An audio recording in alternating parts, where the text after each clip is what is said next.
Welcome to our thought for the day here in the midst of Easter week. Yesterday we were considering the fall of Jerusalem, the cataclysmic events that would see Jerusalem razed to the ground, and religion and the temple, as the ancient people of God knew it, would all disappear.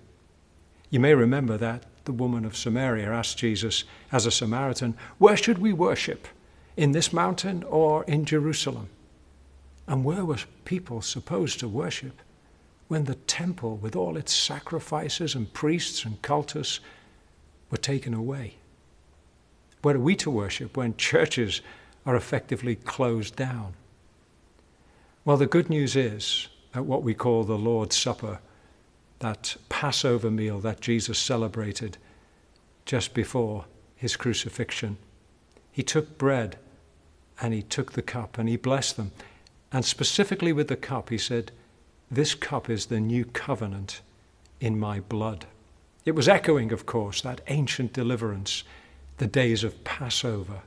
You may remember that the people in the Passover had a mediator, Moses, and the blood of the sacrificial lamb protected them.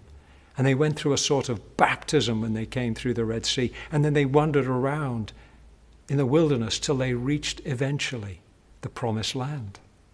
Of course, this is the Christian story as well. Where do we go after this wilderness? We're headed to a Promised Land because we have a mediator, and that one, through his blood, has enacted a new covenant. New, not because it's from nowhere, but because it's renewed. And the blood speaks of sacrificial payment so that we can go free. Blood in Scripture is about violence and death. And Christ has borne our death and our debt. And then, of course, it's a covenant. Sometimes the word is translated a testament in the New Testament. It's a last will and testament. A covenant is not an agreement between equals, but it is God taking the initiative and God giving us something out of grace. In the gospel, we don't earn God's merit. But in Jesus Christ's death and resurrection, there is a new covenant in his blood. Some time ago, a friend left me at his death a small legacy. I didn't deserve it. I didn't know it was coming, but it was bequeathed to me. All I had to do was receive it. And that's the gospel. I receive the grace of God in the death and resurrection of Jesus. And as hopefully soon, presently, we'll break bread again and we'll drink the cup. We'll rejoice that we can worship God anywhere.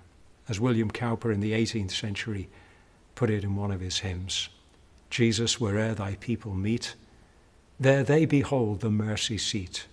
Where'er they seek thee, thou art found, and every place is holy ground."